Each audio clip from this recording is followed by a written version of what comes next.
ಶಾಂತಿ. ಓಂ ಅವ್ಯಕ್ತ ಶಾಂತಿ. ಮುರಳಿಯ ಮುಂದುವರೆದ ಭಾಗ ದಿನಾಂಕ 20/11/2025. ಬಾಬಾ ಏನ್ ಹೇಳ್ತಿದ್ರು, ಸಮಯದ ಮಹತ್ವವನ್ನ ತಿಳ್ಕೊಳ್ಳಿ ಅಂತ. ಇದು ಯಾವ ಸಮಯ ಹೇಳೋದರ ಬಗ್ಗೆ ಇವತ್ತು ವಿಶೇಷವಾಗಿ ಚಿಂತನೆಯನ್ನ ಮಾಡೋಣ. ಆದ್ಮೇಲೆ ನಾವಿವತ್ತು ನಮ್ಮನ್ನ ನಾವು ಏನಂತ ತಿಳ್ಕೊಂಡಿದ್ದೇವೆ.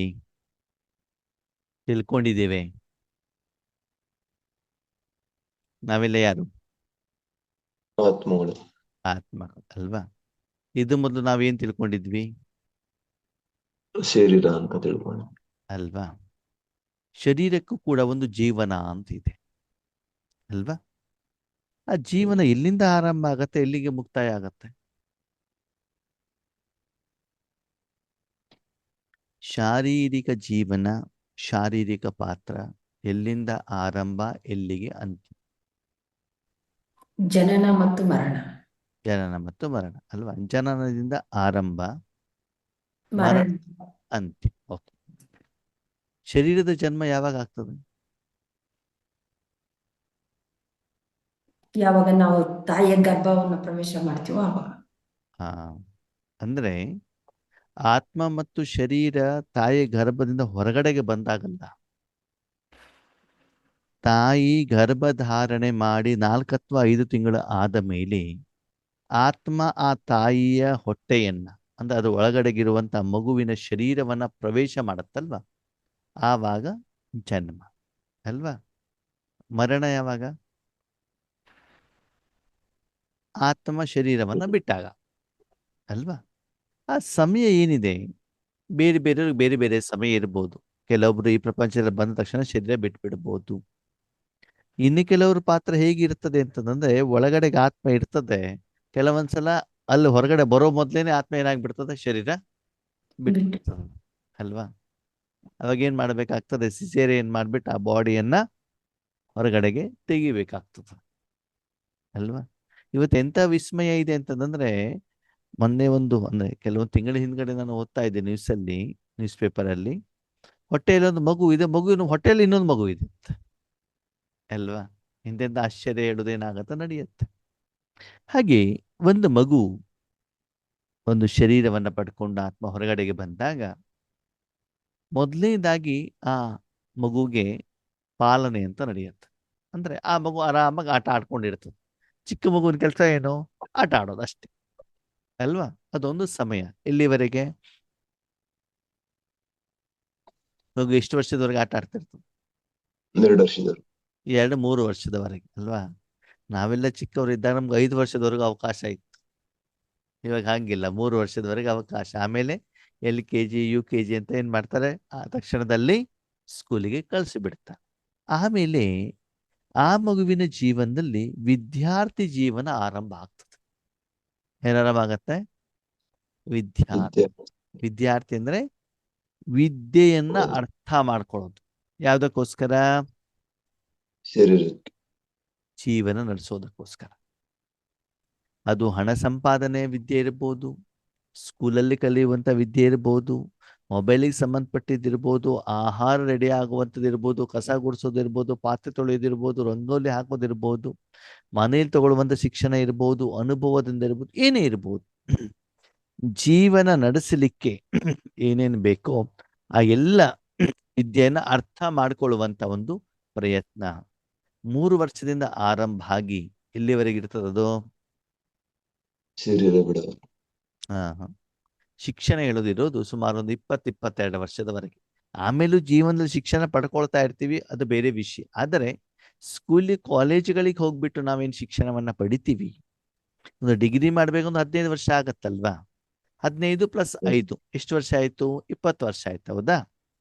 ಆಮೇಲೆ ಡಿಗ್ರಿ ಆದ್ಮೇಲೆ ನಾವು ಮಾಸ್ಟರ್ ಡಿಗ್ರಿ ಮಾಡ್ತೀವಿ, ಅಥವಾ ನಾವು ಇಂಜಿನಿಯರಿಂಗ್ ಮಾಡ್ತೀವಿ, ಅಥವಾ ನಾವು ಡಾಕ್ಟರ್ ಇದನ್ನು ಮಾಡ್ತೀವಿ ಅಂದ್ರೆ ಸುಮಾರು 20-25 ವರ್ಷದವರೆಗೂ ಕೂಡ ಆ ಪೀರಿಯಡ್ ಏನ್ ಹೇಳ್ತಾರೆ, ವಿದ್ಯಾರ್ಥಿ ಶಿಕ್ಷಣ ಪಡೆದುಕೊಳ್ಳುವಂಥದ್ದು.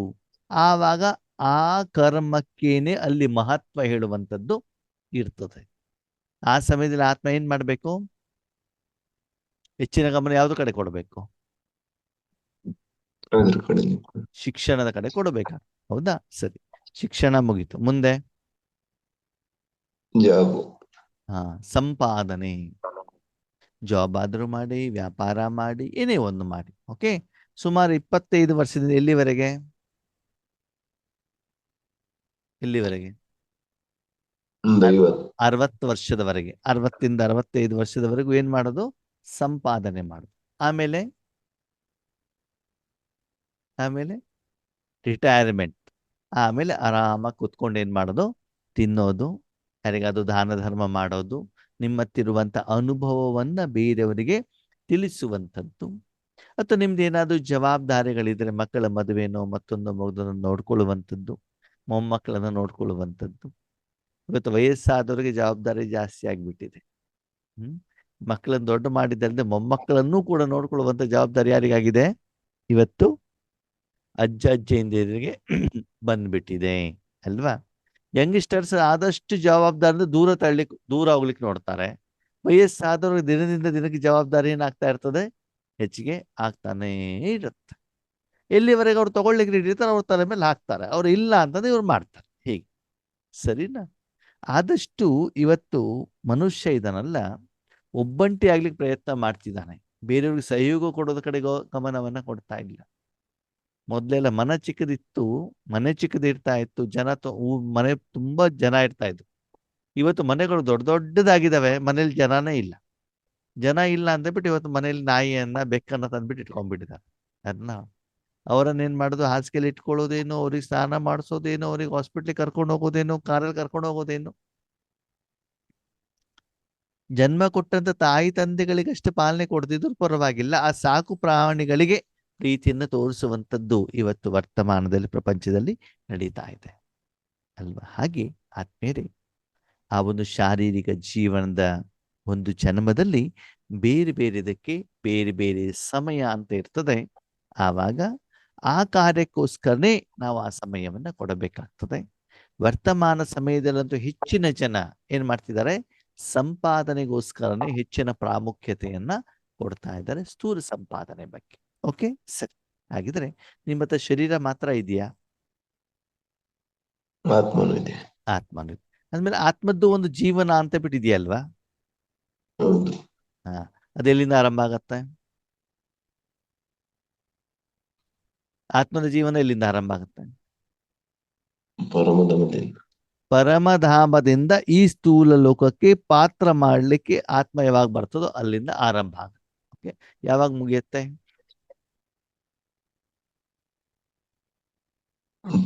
ಆತ್ಮದ ಪಾತ್ರ ಯಾವಾಗ ಮುಗಿಯುತ್ತೆ? ವಾಪಸ್ ಪರಮಧಾಮಕ್ಕೆ ಹೋಗ್ಲಿಕ್ಕೆ. ಅದ್ರ ಟೈಮ್ ಪೀರಿಯಡ್ ಎಷ್ಟು? 5,000 ವರ್ಷ. ಮ್ಯಾಕ್ಸಿಮಮ್ 5,000 ವರ್ಷ. ಮಿನಿಮಮ್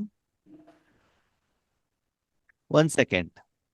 ಮಿನಿಮಮ್ 1 ಸೆಕೆಂಡ್, ಮ್ಯಾಕ್ಸಿಮಮ್ 5,000 ವರ್ಷ. ಸರಿ, ಹಾಗಿದ್ರೆ ಆ 5,000 ವರ್ಷ ಆತ್ಮ ಈ ಸ್ಥೂಲ ಪ್ರಪಂಚದಲ್ಲಿ ತನ್ನ ಪಾತ್ರವನ್ನ ಮಾಡಬೇಕು, ಕರ್ಮವನ್ನ ಮಾಡಬೇಕು ಅಂತಂದ್ರೆ ಆತ್ಮನಿಗೂ ಕೂಡ ಕೆಲವೊಂದು ಸಾಧನಗಳು, ಶಕ್ತಿಗಳು, ಗುಣಗಳು, ವಿಶೇಷತೆಗಳು ಬೇಕೋ ಬೇಡವೋ? ಬೇಕು. ಬೇಕು ಅಂತಂದ್ರೆ ಸಂಪಾದನೆ ಮಾಡಬೇಕೋ ಬೇಡವೋ? ಮಾಡಬೇಕು. ಶರೀರ ಅಂತ ಇದೆ ಅಂದ್ಮೇಲೆ ಶರೀರಕ್ಕೆ ಊಟ ಬೇಕೋ ಬೇಡವೋ? ಬೇಕು. ಮನೆ ಬೇಕು. ಬಟ್ಟೆ, ಆರೋಗ್ಯ ಹಾಳಾದರೆ ಮೆಡಿಸಿನ್ಸ್ ಬೇಕು. ಓಕೆ, ಇದನ್ನೆಲ್ಲ ಪೂರೈಕೆ ಮಾಡಬೇಕು, ಶರೀರಕ್ಕೆ ಕೊಡಬೇಕು ಅಂತಂದ್ರೆ ಏನ್ ಬೇಕು? ನಮ್ಮ ಹತ್ರ ಹಣ ಬೇಕು. ಹಣ ಸಂಪಾದನೆ ಮಾಡ್ಬೇಕು ಅಂದ್ರೆ ಏನ್ ಮಾಡ್ಬೇಕು? ಕೆಲಸ ಮಾಡಬೇಕು. ಯಾರು ಮಾಡ್ಬೇಕು? ನಾನೇ ಮಾಡಬೇಕು. ಯಾರಿಗ್ ಬೇಕೋ ಅವ್ರೇ ತಾನೇ ಮಾಡ್ಬೇಕು. ಕೆಲವೊಂದ್ಸಲ ಹೇಳ್ತಾರೆ, ಇಲ್ಲ ಅಣ್ಣವ್ರೆ, ನಮ್ಮನೆ ನಾನ್ ಸಂಪಾದನೆ ಮಾಡ್ತಿಲ್ಲ, ನಮ್ಮ ಮನೆಯವರು ಮಾಡ್ತಿದ್ದಾರೆ, ನಮ್ಮ ಪತಿ ಮಾಡ್ತಿದ್ದಾರೆ. ಸರಿ, ನಿಮ್ಮ ಪತಿ ಹೊರಗಡೆ ಹೋಗ್ಬಿಟ್ಟು ಸಂಪಾದನೆ ಮಾಡಿದ್ರು ಕೂಡ ನೀವು ಮನೆಯನ್ನು ಸಂಪಾದನೆ ಮಾಡ್ತಿದ್ದೀರಲ್ಲ. ಅವ್ರಿಗೆ ಊಟ, ತಿಂಡಿ, ಬಟ್ಟೆ, ಮನೆ ಕ್ಲೀನ್ ಮಾಡಿಡೋದು. ಅದೇ ಮನೇಲಿ ಯಾರಾದ್ರೂ ಕೆಲಸದವ್ರನ್ನ ಇಟ್ಕೊಂಡಿದ್ರೆ 15-20 ಸಾವಿರ ರೂಪಾಯಿ ಕೊಡ್ಬೇಕಿತ್ತು ತಾನೆ ನೀವು ಮಾಡುವಂತ ಕೆಲಸಕ್ಕೆ. ಅವಾಗ ನೀವೂ ಕೂಡ ಏನ್ ಮಾಡ್ತಿದ್ದೀರಿ? ಸಂಪಾದನೆ ಅಲ್ವಾ? ಅಂದ್ರೆ ಆತ್ಮೀಯರೇ, ಆತ್ಮ ಆಗ್ಲಿ ಶರೀರ ಆಗ್ಲಿ ಈ ಪ್ರಪಂಚದಲ್ಲಿ ಏನಾದ್ರೂ ಪಡ್ಕೊಳ್ಬೇಕು ಅಂತಂದ್ರೆ ಅದು ಸಂಪಾದನೆ ಮಾಡ್ಲೇಬೇಕು. ಫ್ರೀ ಆಗಿ ಏನು ಕೂಡ ಸಿಗಲ್ಲ. ಸಿಗೋದಿಲ್ಲ. ಇಲ್ಲ ಅಡ್ವಾನ್ಸ್ ಆಗಿ ಪೇಮೆಂಟ್ ಮಾಡಬೇಕು, ಇಲ್ಲ ಆ ಸಮಯದಲ್ಲಿ ಪೇಮೆಂಟ್ ಮಾಡಬೇಕು, ಅಥವಾ ಸಾಲ ಆಗಿದ್ದಿದ್ರೆ ಭವಿಷ್ಯದಲ್ಲಿ ಏನ್ ಮಾಡ್ಬೇಕಾಗತ್ತೆ, ಪೇಮೆಂಟ್ ಮಾಡಬೇಕಾಗತ್ತೆ. ಅದಕ್ಕಾಗಿ ಪೇಮೆಂಟ್ ಮಾಡ್ದೇನೆ ನಿಮ್ಗೇನು ಸಿಗೋದಿಲ್ಲ. ಹಾಗಿದ್ರೆ ಆತ್ಮಕ್ಕೆ ಎಷ್ಟು ವರ್ಷದ ಬೇಕು ಸಂಪಾದನೆ? 5,000 ವರ್ಷ. ಹಾಗಿದ್ರೆ ಈ ಆತ್ಮನಿಗೆ ಬೇಕಾಗಿರುವ ಸಂಪಾದನೆಯನ್ನು ಮಾಡುವಂತ ಸಮಯ ಈಗಲೇ ಈಗ್ಲಿಂದ ಯಾವಾಗ? ಸಂಗಮ ಇದೆ. ಓಕೆ. ಸಂಗಮ ಯುಗದಲ್ಲಿ ಎಷ್ಟು ಸಮಯ ನಿಮ್ಗೆ ಸಿಗತ್ತೆ? 100 ವರ್ಷ. ಆ 100 ವರ್ಷ. 100 ವರ್ಷ ಸಿಗ್ತದೆ. 100 ವರ್ಷದಲ್ಲಿ ನಿಮ್ಗೆ ಭಗವಂತ ಜ್ಞಾನ ಸಿಕ್ಕಿದ ಎಷ್ಟು ವರ್ಷ? ಸ್ವಲ್ಪ ಸಮಯ. 60-70 ವರ್ಷ ಆದ್ಮೇಲೆ ಸಿಕ್ಕಿದೆ ಅಲ್ವಾ? ಈಗ 87 ವರ್ಷ ಆಗಿಬಿಟ್ಟಿದೆ. ಇನ್ನೆಷ್ಟು ವರ್ಷ ಉಳಿದಿದೆ? 11. 13 ವರ್ಷ. ಸರಿ, ಈ ಪೂರ್ತಿ 13 ವರ್ಷನೂ ನಮ್ಗೆ ಸಂಪಾದನೆ ಸಿಗ್ತದೆ ಅಂತ ಗ್ಯಾರಂಟಿ ಇದೆಯಾ? ಇಲ್ಲ. ಯಾಕೆ? ಯಾವಾಗ್ಲಾದ್ರೂ ಶರೀರ ಬಿಡ್ಬೋದು. ಹಾ, ಶರೀರ ಬಿಟ್ಬಿಡುವ. ಸರಿ, ಶರೀರ ಬಿಟ್ಬಿಟ್ಟು ನಾನು ಹೊಸ ಶರೀರ ಪಡ್ಕೊಂಡ್ರು ಕೂಡ ಅವಾಗ ನಮ್ಗೆ ಈಶ್ವರಿ ಜ್ಞಾನ ಏನಾಗಿರೋದಿಲ್ಲ, ಗೊತ್ತಿರೋದಿಲ್ಲ. ಅದು ಗೊತ್ತು ಬಿಟ್ಟು ಅರ್ಥ ಮಾಡ್ಕೊಂಡು ನಾವು ಸಾಧನೆ ಮಾಡ್ಲಿಕ್ಕೆ ನಮಗೊಂದು 15-20 ವರ್ಷ ಹೋಗ್ತದೆ. ಅದ್ರ ಜೊತೆಗೆ ಲೌಕಿಕ ಶಿಕ್ಷಣದ್ದು ಕೂಡ ಜವಾಬ್ದಾರಿ ಇರ್ತದೆ. ಆವಾಗ ಇನ್ನೂ ಕರ್ಮದ ಲೆಕ್ಕಾಚಾರಗಳು ಜಾಸ್ತಿ ಇರ್ತವೆ. ವಾತಾವರಣ, ವಾಯುಮಂಡಲ ಇನ್ನೂ ಕಲುಷಿತವಾಗಿರ್ತದೆ ಅಲ್ವಾ? ಅಂದ್ಮೇಲೆ ಆತ್ಮೀಯರೇ, ಸೀರಿಯಸ್ ಆಗಿ ಈ ಎಲ್ಲ ವಿಚಾರವನ್ನ ನಾನು ಚಿಂತನ ಮಂಥನ ಮಾಡಿದಾಗ ವರ್ತಮಾನ ಸಮಯದಲ್ಲೇನೆ ನಾನೇನ್ ಮಾಡಬೇಕಾಗ್ತದೆ, ಸೀರಿಯಸ್ ಆಗಿ ಅಟೆನ್ಷನ್ ಆಗಿ ಏನ್ ಮಾಡಬೇಕಾಗ್ತದೆ, ಸಾಧನೆ ಸಂಪಾದನೆ ಮಾಡಬೇಕಾಗ್ತದೆ ಅಲ್ವಾ? ಅದನ್ನು ಬಾಬಾ ಹೇಳ್ತಾರೆ ಸಮಯದ ಮಹತ್ವ. ಈಗ ನಾನು ಸೀರಿಯಲ್ ನೋಡೋದಲ್ಲಿ, ಅವರಿವರ ಸುದ್ದಿಯನ್ನ ಮಾತಾಡೋದಲ್ಲಿ, ಅವರಿವರ ಕಾಲು ಎಳೆಯೋದಲ್ಲಿ, ಪರಚಿಂತನೆ, ಪರದರ್ಶನ, ಪರಾವಲೋಕನ ಮಾಡೋದ್ರ ಬಿಟ್ಬಿಟ್ಟು ಏನ್ ಮಾಡ್ಬೇಕು? ಈಶ್ವರ ಕಾರ್ಯ. ಬೆಂಗಳೂರು ಅಂತ ಊರುಗಳಲ್ಲಿ ನೋಡ್ಬೇಕು ನೀವು, ಡ್ಯೂಟಿಗೆ ಹೋಗ್ತಾ ಇರ್ತಾರೆ. ಎದುರುಗಡೆ ಎಕ್ಸಿಡೆಂಟ್ ಬೇಕಾದ್ರೆ ಏನು ಆಗ್ಲಿ, ಅದು ಯಾವ್ದು ನಮ್ಗೆ ಸಂಬಂಧ ಅಲ್ಲ ಅಂತ ಸೀದಾ ಡ್ಯೂಟಿಗೆ ಹೋಗ್ತಾನೆ ಇರ್ತಾರೆ, ಲೇಟ್ ಆಗಿದ್ದಿರ್ತದೆ. ಅಂದ್ರೆ ಅವ್ರ ಸಂಪಾದನೆ ಮಾತ್ರ ಏನು ಮುಖ್ಯವಾದಂತ ಗಮನ ಅವರಿಗೆ ಅಲ್ವಾ? ಹಾಗೆ ಇಲ್ಲೂ ಕೂಡ ಬಾಬಾ ಏನ್ ಹೇಳ್ತಿದ್ದಾರೆ, ಮಕ್ಕಳೇ ಸಮಯದ ಮಹತ್ವವನ್ನ ತಿಳಿದುಕೊಂಡು ಏನ್ ಮಾಡ್ಬೇಕು ನೀವು ಇವಾಗ? ಈಶ್ವರಿಯ ಸಂಪಾದನೆಯನ್ನ ಮಾಡ್ಬೇಕು. ಹೇಗ್ ಮಾಡ್ಬೇಕು? ನಿಮ್ಮ ನಿತ್ಯ ಜೀವನದಲ್ಲಿ ಶಾರೀರಿಕ ಪಾತ್ರವನ್ನ ಬಿಟ್ಟು ಸ್ವಲ್ಪ ಸಮಯವನ್ನ ತೆಗೆದು ನಿಮ್ಮ ಮನಬುದ್ಧಿಯನ್ನ ಆತ್ಮಕ್ಕೋಸ್ಕರ ಇಟ್ಟು, ಆ ಸಮಯದಲ್ಲಿ ಮನಬುದ್ಧಿಯನ್ನ ಪರಮಧಾಮದಲ್ಲಿ ಪರಮಾತ್ಮನ ಜೊತೆಗೆ ಇಟ್ಟು, ಪರಮಾತ್ಮನಲ್ಲಿರುವಂತಹ ಸಪ್ತ ಗುಣಗಳನ್ನ ವಿಶ್ವದಲ್ಲಿ ಯಾರ್ಯಾರಿಗೆ ಬೇಕು ಅವರಿಗೆ ಕೊಡಲಿಕ್ಕೆ ನಿಮಿತ್ತರಾದಾಗ ರಾಜಯೋಗ ಅಂದ್ರೆ ನೀವು ಯಾರ ಜೊತೆ ಜೋಡಣೆ ಆಗಿದ್ದೀರಿ? ಬಾಬನಿಂದ. ಬಾಬನ ಹತ್ರ ಏನಿದೆ? ಸಪ್ತ ಗುಣಗಳಿದ್ದಾವೆ. ಆ ಗುಣಗಳು ನಿಮ್ಮ ಮೂಲಕ ಪ್ರವಾಹ ಆಗಿ ಯಾರಿಗೆ ಬೇಕೋ ಅವರಿಗೆ ತಲುಪಿದಾಗ ಅವಾಗ ನಿಮ್ಮ ಅಕೌಂಟಲ್ಲಿ ಏನಾಗ್ತದೆ? ಜಮಾ ಆಗ್ತದೆ. ಅದಕ್ಕಾಗಿ ಹೆಚ್ಚಿನ ಸಮಯ ನಾವೇನ್ ಮಾಡ್ಬೇಕು? ಆತ್ಮಿಕ ಸಂಪಾದನೆಯನ್ನು ಮಾಡಿದಾಗ ಭಗವಂತ ಹೇಳ್ತಾರೆ 5,000 ವರ್ಷ ಆತ್ಮದ ಜೊತೆಗೆ ಶರೀರಕ್ಕೂ ಕೂಡ ಏನೇನು ಬೇಕೋ ಅದು ಕೂಡ ನಿಮ್ಗೆ ಏನಾಗ್ತಾ ಹೋಗ್ತದೆ? ಸಿಗ್ತಾ ಹೋಗತ್ತೆ. ಆದ್ಮೇಲೆ ನೀವೆಲ್ಲರೂ ಕೂಡ ಅನ್ನ ಸಾಂಬಾರು ಹಣ್ಣು ತರಕಾರಿ ತಿಂತಾ ಇದ್ದೀರೋ ಇಲ್ವೋ? ಯಾರಿಂದ ಸಿಗ್ತಾ ಇದೆ? ಭಗವಂತನಿಂದ. ಭಗವಂತ ತರಕಾರಿ ಬೆಳೆಸ್ಕೊಡ್ತಾರ ನಮ್ಗೆ? ಪ್ರಕೃತಿಯಿಂದ. ಪ್ರಕೃತಿನ ಸಿಗ್ತದೆ. ಸರಿ, ಅವಾಗ ಪ್ರಕೃತಿಯಿಂದ ಅಷ್ಟು ತಗೊಂಡಾಗ ನೀವು ಸಾಲಗಾರ ಆದ್ರೂ ಆಗಿಲ್ವೋ? ಹಾಗಿದ್ದೀವಿ. ನಿಮ್ಮ ಮನೆ ಪರಂಧಾಮ, ಹೌದಾ? ಇಲ್ಲಿ ಬಂದ್ಬಿಟ್ಟು ನೀವು ಇದನ್ನೆಲ್ಲ ತಗೊಂಡಿದ್ದೀರಿ ಅಂದ್ಮೇಲೆ ಸಾಲಗಾರ ಆದ್ರಲ್ವಾ? ಅವು ಪೇಮೆಂಟ್ ಮಾಡ್ಬೇಕೋ ಬೇಡವೋ? ಮಾಡ್ಬೇಕು. ಹೇಗೆ ಮಾಡ್ತೀರಿ? ದುಡ್ಡು ಕೊಡ್ತೀರಾ? ರಾಜಯೋಗದಿಂದ. ಹಣ ಕೊಡ್ತೀರಾ ಪ್ರಕೃತಿಗೆ? ಇಲ್ಲ ಅಣ್ಣವ್ರೆ, ನಾವು ನಮ್ಮ ಮನೇಲಿ ಬೆಳಿತೀವಿ. ಸರಿ, ಬೆಳೆದಾಗ ನಮ್ಮ ಭೂಮಿಯನ್ನು ಅಗದಿದ್ದೀವಿ, ನೀರ್ ಹಾಕಿದೀವಿ. ಸರಿ, ನೀರ್ ನಿಮ್ದ? ಇಲ್ಲ. ಹಸುವಿನ ಸೆಗಣಿ ಹಾಕಿದಿರಿ, ಸೆಗಣಿ ನಿಮ್ದ? ಮತ್ತೆ ಪಂಚತತ್ವದ್ದು ಅಲ್ಲಿರೋದನ್ನ ಅಲ್ಲಿ ಹಾಕಿದಿರಿ ಹೊರತು ನೀವು ರೆಡಿ ಮಾಡಿದ್ದಲ್ವಲ್ಲ? ಇಲ್ಲ ಅಣ್ಣವ್ರೆ, 100 ರೂಪಾಯಿ ಕೊಟ್ಬಿಟ್ಟು ಆಪಲ್ ತಗೊಂಡ್ ಬಂದಿದ್ದೀವಿ. ದುಡ್ಡು ಕೊಟ್ಟಿದೀವೋ ಕೊಟ್ಟಿಲ್ವೋ? ಕೊಟ್ಟಿದ್ದೀವಿ. ಯಾರಿಗೆ? ವ್ಯಾಪಾರಿಕ. ಅಲ್ಲಿ ಮನುಷ್ಯನಿಗೆ ನೀವು ಕೊಟ್ಟಿದ್ದೀರಾ ಹೊರತು ಪಂಚತತ್ವಕ್ಕೆಲ್ಲ ಕೊಟ್ಟಿದ್ದೀರಿ? ಹೌದು. ಬೆಳೆದಿರುವಂತ ರೈತನಿಗೆ ಕೊಟ್ಟಿರ್ಬೋದು, ತಂದು ಕೊಟ್ಟಿರೋದು ವ್ಯಾಪಾರಿಗಳಿಗೆ ಕೊಟ್ಟಿರ್ಬೋದು, ಹೊರತು ಪಂಚತತ್ವ ಕೊಟ್ಟಿದ್ದೀರಾ ನೀವು? ಇಲ್ಲ. ಇಲ್ಲ. ಅದ್ಮೇಲೆ ಕೊಟ್ಟಿಲ್ಲ ಅಂದ್ರೆ ಸಾಲ ಆಯ್ತು ಆಗಿಲ್ವೋ? ಆಯ್ತು. ಅದೇ ತಾನೇ ಇವತ್ತು ಭಾರ ಆಗಿದೆ, ಚಿಂತೆ ಆಗಿದೆ, ಸಮಸ್ಯೆಗಳಾಗಿದ್ದಾವೆ, ಪರಿಸ್ಥಿತಿಗಳಾಗಿದ್ದಾವೆ. ಹೌದು ತಾನೆ? ಹಾಗೆ ಅವ್ರಿಗೆ ಪೇಮೆಂಟ್ ಮಾಡೋದು ಯಾವ್ದ್ರಿಂದ? ರಾಜಯೋಗದಿಂದ. ರಾಜಯೋಗದಿಂದ.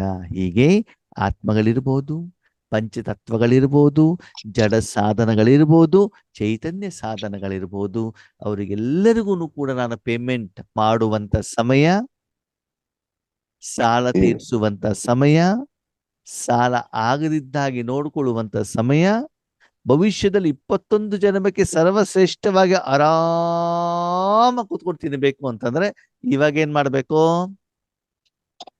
ಸಂಪಾದನೆ. ಕಣ್ಣು ಉಜ್ಕೊಂಡು ಕಷ್ಟಪಟ್ಬಿಟ್ಟು ನಿದ್ರೆ ಬರ್ತಾ ಇದ್ರೂ ಕೂಡ ಅಮೃತ ವೇಳೆಯಲ್ಲಿ ಎದ್ದು ಏನ್ ಮಾಡ್ಬೇಕು? ಕುತ್ಕೊಂಡು ಯೋಗವನ್ನ ಮಾಡಬೇಕು. ಲೌಕಿಕ ಸಂಪಾದನೆಗೆ 3 ಗಂಟೆ 4 ಗಂಟೆ ಬೆಳಗ್ಗೆ ಎದ್ದು ಓಡ್ತಾರೆ. ಅವಾಗ ಅಲಾರಾಮು ಬೇಡ, ಏನು ಬೇಡ ಅಲ್ವಾ? ಇದೇ ಅಲೌಕಿಕ ಸಂಪಾದನೆಗೆ ಅದರ ಬೆಲೆ ಗೊತ್ತಿಲ್ಲದೆ ಇರುವಂತ ಕಾರಣದಿಂದ ನಮ್ಮ ರಾಜಯೋಗ ಏನಾಗೋದಿಲ್ಲ, ಯಥಾರ್ಥವಾಗಿ ವಿಧಿವತ್ತಾಗಿ ಆಗೋದಿಲ್ಲ. ಅದಕ್ಕಾಗಿ ಭಗವಂತ ಹೇಳ್ತಾರೆ, ವರ್ತಮಾನ ಸಮಯದಲ್ಲಿ ಎಲ್ಲದಕ್ಕಿಂತ ಇಂಪಾರ್ಟೆಂಟ್ ಖಜಾನೆ ಯಾವುದು? ಶ್ರೇಷ್ಠ ಖಜಾನೆ ಯಾವುದು? ಸಮಯದ ಖಜಾನೆ. आजकल के समय प्रमाण सबसे अमूल्य श्रेष्ठ खजाना है पुरुषोत्तम संगम का समय, क्योंकि इस संगम पर ही सारे कल्प की प्रारब्ध बना सकते हो. ವರ್ತಮಾನ ಸಮಯದಲ್ಲಿ ಎಲ್ಲದಕ್ಕಿಂತ ಅಮೂಲ್ಯವಾಗಿರುವಂತ, ಬೆಲೆ ಕಟ್ಟಲಿಕ್ಕೆ ಆಗದೇ ಇರುವಂತಹ, ಮೌಲ್ಯಭರಿತವಾಗಿರುವಂತಹ ಶ್ರೇಷ್ಠ ಖಜಾನೆ ಯಾವುದು? ಪುರುಷೋತ್ತಮ ಸಂಗಮದ ಸಮಯ. ಅಂದ್ರೆ ಅದರಲ್ಲಿ ಪುರುಷ ಏನಾಗ್ಬೇಕು? ಉತ್ತಮನಾಗ್ಬೇಕು. ಯಾವಾಗ ಆಗ್ತಾನೆ? ಸರಿ, ಶರೀರ ಯಾವಾಗ ಉತ್ತಮ ಆಗ್ತದೆ? ಶರೀರ ಯಾವಾಗ ಶ್ರೇಷ್ಠವಾಗ್ತದೆ? ಸ್ನಾನ ಮಾಡ್ಬೇಕು. ಸ್ನಾನ ಮಾಡಿದಾಗ ಅಲ್ವಾ? ಅಂದ್ರೆ ಶರೀರಕ್ಕೆ ನೀರನ್ನ ಟಚ್ ಮಾಡಿದಾಗ ಶರೀರದ ಬೆಲೆ ಏನಾಗ್ತದೆ? ಹೆಚ್ಚಿಗೆ ಆಗ್ತದೆ. ಹಾಗೆ ಆತ್ಮಕ್ಕೆ ಬೆಲೆ ಆಗೋದು ಬರೋದು ಯಾವಾಗ? ಆತ್ಮ ಉತ್ತಮ ಆಗೋದು ಯಾವಾಗ? ಪರಮಾತ್ಮ ಇಷ್ಟ. ಮನ ಬುದ್ಧಿಯಿಂದ ನೀವು ಭಗವಂತನ ಜೊತೆಗೆ ಜೋಡಣೆಯಾದಾಗ ಅವಾಗ ನೀವು ಮತ್ತು ಭಗವಂತ ಇಬ್ರು ಕೂಡ ಏನಾಗ್ಬೇಕು? ಸೇರಿರ್ಬೇಕು. ಸರಿ, ಈಗ ನಿಮ್ಮ ಶರೀರದ ಮೇಲೆ ಒಂದು ಪ್ಲಾಸ್ಟಿಕ್ ಹಾಕೊಳ್ಳಿ. ಏನ್ ಹಾಕೊಳ್ಬೇಕು? ಪ್ಲಾಸ್ಟಿಕ್ ಹಾಕ್ಬಿಟ್ಟು ನಿಮ್ಮ ತಲೆ ಮೇಲೆ 500 ಲೀಟರ್ ನೀರ್ ಹಾಕ್ಬೇಕು. ಏನ್ ಹಾಕ್ಬೇಕು? ಓಕೆ. ಆವಾಗ ನಿಮ್ಮ ಶರೀರ ಕ್ಲೀನ್ ಆಗತ್ತೋ ಆಗಲ್ವೋ? ಯಾಕಾಗೋದಿಲ್ಲ? ನೀರ್ ಹಾಕಿಲ್ವಾ ನೀವು? ಪೇಪರ್ ಪ್ಲಾಸ್ಟಿಕ್ ಪೇಪರ್ ಐತೆ, ಅಂಟೋದಿಲ್ಲ ಅಲ್ವಾ? ಅದಕ್ಕೆ ಬಾಬಾ ಪುನಃ ಪುನಃ ಹೇಳುದು, ಅಪ್ನೇಕೋ ಆತ್ಮ ಸಂಚೋ. ದೇಹ ದೇಹ ಭಾನ ಅಭಿಮಾನವನ್ನು ಇಟ್ಕೊಂಡ್ಬಿಟ್ಟು ನೀವು ರಾಜಯೋಗವನ್ನ ಮಾಡಿದ್ರೆ ಆತ್ಮನ ಪರಿವರ್ತನೆ ಆಗೋದಿಲ್ಲ, ಅದರಲ್ಲಿ ಪುರುಷನ ಉತ್ತಮತನ ಆಗೋದಿಲ್ಲ. ಅದಕ್ಕಾಗಿ ಪುರುಷೋತ್ತಮ ಸಂಗಮ ಯುಗದ ಸಮಯ ಏನಾಗಿದೆ ಪೂರ್ತಿ ಸರ್ವಶ್ರೇಷ್ಠ. ಯಾಕಂತಂದ್ರೆ ಈ ಸಮಯದಲ್ಲಿ ಪೂರ್ತಿ 5000 ವರ್ಷಕ್ಕೆ ನಾವೇನ್ ಪಡ್ಕೊಳ್ತೀವಿ? ಪ್ರಾರಬ್ಧವನ್ನ ಪಡ್ಕೊಳ್ತೀವಿ. ಸರಿ, ಈಗ ಬರೀ ಒಂದು 5000 ವರ್ಷಕ್ಕೆ ಪಡ್ಕೊಳ್ತೀವಿ, ಎಲ್ಲ 5000 ವರ್ಷಕ್ಕೆ ಪಡ್ಕೊಳ್ತೀವಿ? ಪ್ರತಿ ಕಲ್ಪದಲ್ಲೂ ಪಡ್ಕೊಳ್ತೀವೋ? ಒಂದು ಕಲ್ಪಕ್ಕೋಸ್ಕರ ಮಾತ್ರ ಮಾಡ್ತೀವೋ? ಪ್ರತಿ ಕಲ್ಪದಲ್ಲಿ. ಈ ಕಲ್ಪದಲ್ಲಿ ನೀವು ಮಾಡಿರುವಂತ ಸಾಧನೆ ಕರೆಕ್ಟ್ ಆಗಿದ್ರೆ ಅದೇ ಪ್ರತಿ ಕಲ್ಪದಲ್ಲಿ ರೆಕಾರ್ಡಿಂಗ್ ಆಗಿರ್ತದೆ. ಅದೇ ರೀತಿ ನಮ್ಮ ಪಾತ್ರ ನಡೆಯುತ್ತೆ. ಅದಕ್ಕಾಗಿ ಪೂರ್ತಿ ನಿಮ್ಮ ಜೀವನದ ಎಲ್ಲ ಕಲ್ಪದ ಎಲ್ಲ 5000 ವರ್ಷದ ಸರ್ವಶ್ರೇಷ್ಠ ಜೀವನಕ್ಕೆ ಆಧಾರ ಯಾವುದು? ವರ್ತಮಾನ ಸಮಯದ ಪುರುಷಾರ್ಥ, ರಾಜಯೋಗ, ಭಗವಂತನ ನೆನಪು. ಹಾಗಿದ್ರೆ ಅಷ್ಟು ಸೀರಿಯಸ್ ಆಗಿ ನಾವು ಅದನ್ನು ಮಾಡ್ತಿದ್ದೀವ? ಲೌಕಿಕದಲ್ಲೂ ಕೂಡ ಮಕ್ಕಳಿಗೆ ಹೇಳ್ತಾರೆ, ನೋಡಪ್ಪ, ದೊಡ್ಡವರಾದ್ಮೇಲೆ ಟೈಮ್ ಇದ್ದಾಗ ಬೇಕಾದಷ್ಟು ಊರು ಸುತ್ತಬಹುದು, ಮದ್ವೆಗಳಿಗೆ ಹೋಗ್ಬೋದು, ಟಿವಿ ನೋಡ್ಬೋದು, ಯೂಟ್ಯೂಬ್ ನೋಡ್ಬೋದು. ಈಗ ಪರೀಕ್ಷೆಗೆ ರೆಡಿ ಆಗು, ಶಿಕ್ಷಣವನ್ನ ಚೆನ್ನಾಗಿ ಓದು ಅಂತ ನಿಮ್ಮ ಮಕ್ಕಳಿಗೆ ನೀವು ಹೇಳ್ತಿರ್ತಾನೆ. ಅವರಿಗೆ ರಾತ್ರಿ ಮಲಗಿದಾಗ ಅಥವಾ ಬೆಳಿಗ್ಗೆ ಮಲಗಿದಾಗ ಅವ್ರನ್ನ ಏಳ್ಸ್ಬಿಟ್ಟು ಓದ್ಕೊ ಅಂತ ಹೇಳ್ತಿರ್ತಾನೆ. ಹ್ಮ್. ಯಾರಿಗೆ ಹೇಳ್ತೀರಿ ನೀವು? ಮಕ್ಕಳಿಗೆ. ಸಣ್ಣ ಮಕ್ಕಳಿಗೆ ಹೇಳ್ತೀರ ಓದ್ಕೋ ಅಂತ. ಮತ್ತೆ ನೀವು ದೊಡ್ಡ ಮಕ್ಕಳು ನೀವು ಮಾಡ್ತಿರೋದೇನು? ದೊಡ್ಡ ಮಕ್ಕಳು ದೊಡ್ಡ ಮಕ್ಕಳು. ಹಾ ಅಲ್ವಾ? ದೊಡ್ಡವರಾಗಿ ಚೆನ್ನಾಗಿ ಓದ್ಬಿಟ್ಟು ಸೀರಿಯಸ್ ಆಗಿ ಏನ್ ಮಾಡ್ಬೇಕಾಗ್ತದೆ? ಶಿಕ್ಷಣವನ್ನ ಪಡ್ಕೊಂಡು ಕಾರ್ಯದಲ್ಲಿ ತರಬೇಕಾಗತ್ತಲ್ವಾ? ಅದಕ್ಕಾಗಿ ಬಾಬಾ ಹೇಳ್ತಾರೆ ಇದು ಎಷ್ಟು ಶ್ರೇಷ್ಠ ಅಂತಂದ್ರೆ ಪೂರ್ತಿ ಕಲ್ಪದಲ್ಲಿ ಮಾಡುವಂತ ಕರ್ಮಕ್ಕೆ ಪ್ರಾರಬ್ಧ ಪಡ್ಕೊಳ್ಳುವಂತ ಒಂದು ಸಮಯ. ಅಂದ್ರೆ ಆ ಫಲ ಲಬ್ಧ ಸಿಗಬೇಕು. ಬರೀ ನೀವು ಸಾಧನೆಯನ್ನ ಮಾಡ್ಬಿಟ್ಟು ಫಲ ಸಿಕ್ಕಿಲ್ಲ ಅಂತಂದ್ರೆ ಏನೂ ಪ್ರಯೋಜನ ಇಲ್ಲ. इस छोटे से युग की प्राप्तियां और प्रारब्ध के प्रमाण 1 सेकंड की वैल्यू 1 ವರ್ಷ के समान है. ಸಣ್ಣ ಯುಗದಲ್ಲಿ ಎಷ್ಟು ಪ್ರಾಪ್ತಿ ಸಿಗ್ತದೆ ಅಂತಂದ್ರೆ 1 ಸೆಕೆಂಡ್ ನಲ್ಲಿ ಎಷ್ಟು ಸಿಗ್ತದಂತೆ? 1 ವರ್ಷ. ಅಂದ್ರೆ 1 ವರ್ಷ ನೀವು ಪಂಚತತ್ವದಿಂದ ಏನ್ ತಗೊಂಡಿದ್ದೀರಿ, ಆತ್ಮಗಳಿಂದ ಏನ್ ತೆಗೆದುಕೊಂಡಿದ್ದೀರಿ, ಎಲ್ಲವನ್ನ ನೀವು ಏನ್ ಮಾಡಬಹುದಂತೆ? 1 ಸೆಕೆಂಡ್ ಅಲ್ಲಿ ಪೇಮೆಂಟ್ ಮಾಡಬಹುದು. ಸರಿ, 1 ಸೆಕೆಂಡ್ ಎಷ್ಟು ವರ್ಷಕ್ಕೆ ಸಮಾನ? ಎಷ್ಟು ವರ್ಷಕ್ಕೆ ಸಮಾನ? 1 ವರ್ಷ. 1 ವರ್ಷ. ಸರಿ, ಹಾಗಿದ್ರೆ ಟೋಟಲ್ ಇರೋದು ಎಷ್ಟು ವರ್ಷ? ಟೋಟಲ್ ಎಷ್ಟು ವರ್ಷ? 5000 ವರ್ಷ ಅಲ್ವಾ? 5000 ವರ್ಷಕ್ಕೆ ಬೇಕು ಅಂತಂದ್ರೆ ನಾನು ಎಷ್ಟು ಯೋಗ ಮಾಡಬೇಕು? ಎಷ್ಟು ಯೋಗ ಮಾಡಬೇಕು? 5000 ಸೆಕೆಂಡ್ ಮಾಡಿದ್ರೆ ಸಾಕಲ್ವಾ? 1 ಸೆಕೆಂಡಿಗೆ 1 ವರ್ಷ ಅಂತಂದ್ರೆ 5000 ಸೆಕೆಂಡ್ ಮಾಡ್ಬಿಟ್ರೆ ಏನಾಯ್ತು? 5000 ವರ್ಷಕ್ಕೆ ಬೇಕಾಗಿರೋದು ಆಗ್ಬಿಡ್ತು. ಮತ್ತೆ ನಾನು ಯಾಕೆ ಯೋಗ ಮಾಡಬೇಕು? ಹಾಗಾದ್ರೆ ಇಲ್ಲಿವರೆಗೆ ನಾನು ಮಾಡಿರುವಂತ ಯೋಗ 5000 ಸೆಕೆಂಡ್ಗಿಂತ ಹೆಚ್ಚಿಗೆ ಆಗಿದೆಯೋ ಆಗಿಲ್ವೋ? ಆಗಿದೆಯೋ ಆಗಿಲ್ವೋ? ಆಗಿಲ್ಲ. ಆಗಿಲ್ವಾ? ಬೆಳಿಗ್ಗೆ ಮಧ್ಯಾಹ್ನ ರಾತ್ರಿ ಎಷ್ಟು ವರ್ಷದಿಂದ ಯೋಗ ಮಾಡ್ತಾನೆ ಇದ್ದೀರಿ? 5000 ಸೆಕೆಂಡ್ ಅಂತಂದ್ರೆ ಎಷ್ಟು? 1 ನಿಮಿಷಕ್ಕೆ ಎಷ್ಟು ಸೆಕೆಂಡು? 60. 60. 5000 ಡಿವೈಡೆಡ್ ಬೈ 60 ಮಾಡಿ ಎಷ್ಟಾಗ್ತದೆ? ಎಷ್ಟಾಗ್ತದೆ? ಸುಮಾರು 1.5 ತಾಸು ಆಗ್ತದೆ. ಎಷ್ಟಾಗ್ತದೆ? 1.5 ತಾಸು. ಸರಿನಾ? ಓಕೆ. 1 ಗಂಟೆಗೆ ಎಷ್ಟು ಸೆಕೆಂಡ್ ಆಗ್ತದೆ ಹೇಳಿ ನೋಡೋಣ? 60 ಇಂಟು 60 3600 ಆಯ್ತು ತಾನೆ? 60 ಸೆಕೆಂಡ್ 60 ನಿಮಿಷ 3600 ಆಯ್ತು 1 ವರ್ಷಕ್ಕೆ. ಸರಿನಾ? 36 ಅರ್ಧ ಅಂದ್ರೆ 1800 ಆಯ್ತು. ಸರಿನಾ? ಅವಾಗ ಎಷ್ಟಾಯ್ತು? 1.5 ಗಂಟೆ ಅಂತಂದ್ರೆ 5400 ಆಗ್ತದೆ. ಸರಿನಾ? ಓಕೆ, 400 ಬಿಟ್ಬಿಡೋಣ. 1.5 ಗಂಟೆ ನಾನು ಯೋಗ ಮಾಡಿದ್ರೆ ಏನಾಗ್ತದೆ? ನಂದು 5000 ವರ್ಷ ಲೆಕ್ಕಾಚಾರ ಏನಾಗ್ತದೆ?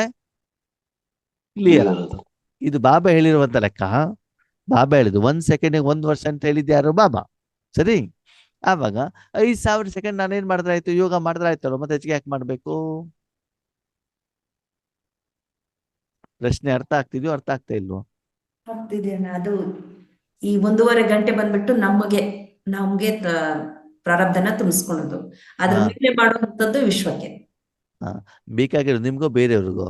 ಬೇರೆಯವ್ರಿಗೆ. ಬೇರೆಯವ್ರ ಬಗ್ಗೆ ನೀವ್ ಯಾಕೆ ಯೋಚನೆ ಮಾಡ್ತೀರಿ? ನಿಮ್ ಬಗ್ಗೆ ನೀವು ಯೋಚನೆ ಮಾಡಿ ಇಲ್ಲ?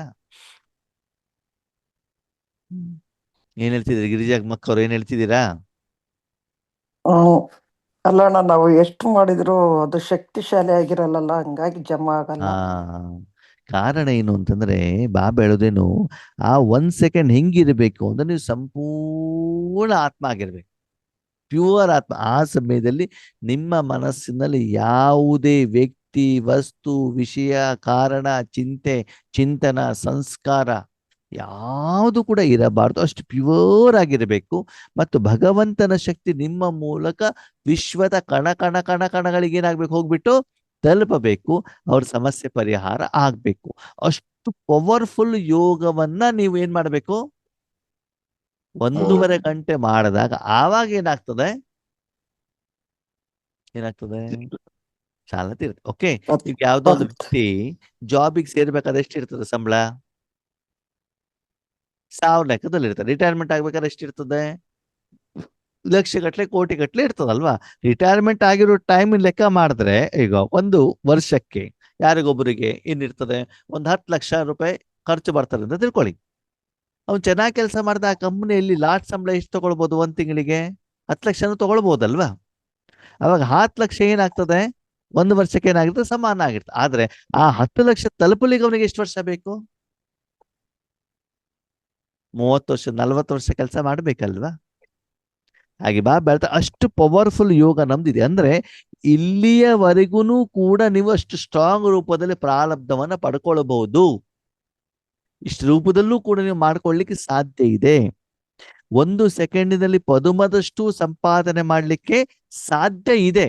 ಆದರೆ ವರ್ತಮಾನ ಸಮಯದ ನಮ್ಮ ಸಾಧನೆ ಪದುಮದಷ್ಟು ಅದಕ್ಕೆ ಲೆವೆಲ್ಗೆ ಸರಿಯಾಗಿದೆಯಾ, ಇಕ್ವಲೆಂಟ್ ಇದೆಯಾ ಇಲ್ಲ. ಅದನ್ನ ನಾವೇನ್ ಮಾಡ್ಬೇಕಾಗುತ್ತೆ, ಚೆಕ್ ಮಾಡ್ಬೇಕಾಗ್ತದೆ. ಇತನಾ ಯಹ ಅಮೂಲ್ಯ ಸಮಯ, ಇಷ್ಟೊಂದು ಅಮೂಲ್ಯವಾದಂತ ಸಮಯ 1 ಸೆಕೆಂಡಿನಲ್ಲಿ 1 ವರ್ಷಕ್ಕೆ ಬೇಕಾಗಿರುವಂತ ಪ್ರಾರಬ್ಧವನ್ನ ನೀವೇನ್ ಮಾಡಬಹುದು, ಪಡ್ಕೊಳ್ಬಹುದು. ಅದಕ್ಕಾಗಿ ಗಾಯನ ಇದೆ, ಈಗಿಲ್ಲದಿದ್ದರೆ ಎಂದೆಂದಿಗೂ ಇಲ್ಲ. ಅಂದ್ರೆ ಯಾವಾಗ ಮಾಡೋದು, ಬಾಬಾ ಮೆಟ್ಲಕ್ ಮಾಡೋದಾ, ಮೌಂಟ್ ಅಬು ಹೋದಾಗ ಮಾಡೋದಾ, ಬಟ್ಟಿಗೆ ಹೋದಾಗ ಮಾಡೋದಾ, ಯಾವಾಗ ಮಾಡೋದು, ಈಗಲೇ ಮಾಡೋದು. ಈಗಲೇ ಇದೇ ಸೆಕೆಂಡ್ ನಲ್ಲಿ. ಈಗ ನೀವು ಎಲ್ಲಿದ್ದೀರೋ ಅಲ್ಲೇ ಮಾಡ್ಬೇಕು. ಇಲ್ಲ ಇವಾಗೆಲ್ಲ ಜವಾಬ್ದಾರಿ ಮುಗಿಸ್ಕೊಡ್ತೇನೆ, ವಯಸ್ಸಾದ್ಮೇಲೆ ಮಾಡ್ತೇನೆ ಅಂತಂದ್ಮೇಲೆ, ಅಂದ್ರೆ ವಯಸ್ಸಾದ್ಮೇಲೆ ಸಿಗೋದು ನಿಮ್ಗೆ ಮಂಡಿ ನೋವು, ಬೆನ್ನು ನೋವು, ಸೊಂಟ ನೋವು, ತಲೆನೋವು, ಲೆಕ್ಕಾಚಾರಗಳು. ಮಕ್ಕಳು ಮಾತಾಡ್ತಾ ಇಲ್ಲ, ಮಕ್ಳಿಗೆ ನಾವ್ ಇಷ್ಟೆಲ್ಲ ಮಾಡಿದ್ವಿ, ಅದು ನಮ್ಮ ಕೇರಿ ತಗೊಳ್ಳೋದಿಲ್ಲ. ಈ ಚಿಂತೆಗಳನ್ನ ಇಟ್ಕೊಂಡೇ ಇರ್ತೀರಾ ಬಿಟ್ಟರೆ ಸಾಧನೆ ಮಾಡ್ಲಿಕ್ಕೆ ಆಗುವುದಿಲ್ಲ. ಅದಕ್ಕೆ ಸಾಧನೆ ಮಾಡೋ ಸಮಯ ಯಾವಾಗ, ಈಗ ಸಾಧನೆ ಮಾಡಿದ್ರೆ ಮುಂದೇನಾಗ್ತದೆ,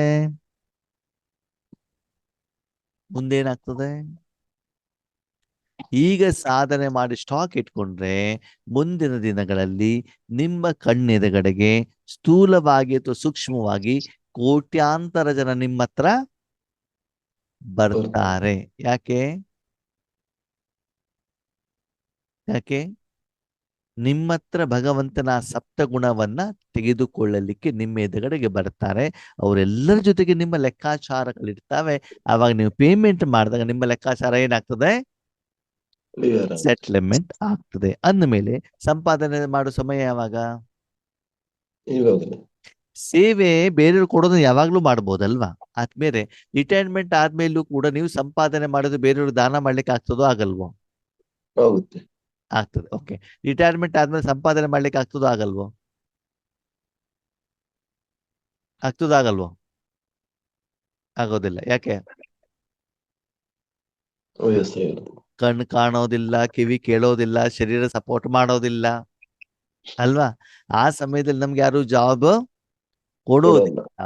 ಯಾಕಂದ್ರೆ ಅಷ್ಟು ಪರ್ಫಾರ್ಮೆನ್ಸ್ ನಾವು ತೋರಿಸ್ಲಿಕ್ಕೆ ಆಗೋದಿಲ್ಲ. ಶರೀರ ಹೇಳುವಂತ ಸಾಧನ ನಮ್ಗೆ ಸಪೋರ್ಟ್ ಕೊಡೋದಿಲ್ಲ. ಹಾಗಂತ ದಾನವನ್ನ, ಸೇವೆಯನ್ನ ಅವಾಗ ಮಾಡ್ಬೋದಲ್ವಾ. ಆದ್ಮೇಲೆ ಈಗ ನಮ್ಮ ಕೆಲಸ ಏನು, ಆಧ್ಯಾತ್ಮಿಕವಾಗಿ ನಿರಾಕಾರ ರೂಪದಲ್ಲಿ ಈಗ ಸೇವೆ ಮಾಡೋದ್ರ ಕಡೆ ಹೆಚ್ಚಿನ ಗಮನವನ್ನು ನೀವೇನ್ ಮಾಡಬೇಕಾಗ್ತದೆ, ಕೊಡಬೇಕಾಗ್ತದೆ. ಜೊತೆಯಲ್ಲಿ ಬಾಬಾ ಹೇಳ್ತಾರೆ, ಇದೇ ಸಮಯದಲ್ಲಿ ನಿಮ್ಮ ಜೊತೆಗೆ ಪರಮಾತ್ಮನ ಪಾತ್ರನೂ ಕೂಡ ಏನಾಗಿದೆ, ಸಿಕ್ಕಿದೆ. ಅದಕ್ಕಾಗಿ ನಾಟಕದ ಅನುಸಾರ ಇದೆ. ಅದಕ್ಕಾಗಿ ಇದು ವಜ್ರ ಸಮಾನ ಅಂತ ಹೇಳಲಾಗ್ತದೆ. ಯಾವುದು ವಜ್ರ ಸಮಾನ, ಸಂಗಮಯು. ಯಾಕಂದ್ರೆ ನಾವೆಲ್ಲ ಕಲ್ಲಾಗಿದ್ವಿ, ವಜ್ರದ ಜೊತೆಗೆ ಸೇರಿ ಸೇರಿ ಸೇರಿ ನಾವು ಕೂಡ ಏನಾಗ್ತೀವಿ, ವಜ್ರ ಸಮಾನ ಆಗ್ತೀವಿ. ಸತ್ಯಯುಗ ಬಂಗಾರದ ಯುಗ. ಸತ್ಯಯುಗ ಯಾವುದು, ಬಂಗಾರದ ಯುಗ. ಸಂಗಮ ಯುಗ ಯಾವ ಯುಗ, ವಜ್ರದ ಯುಗ. ಯಾವುದು ಶ್ರೇಷ್ಠ,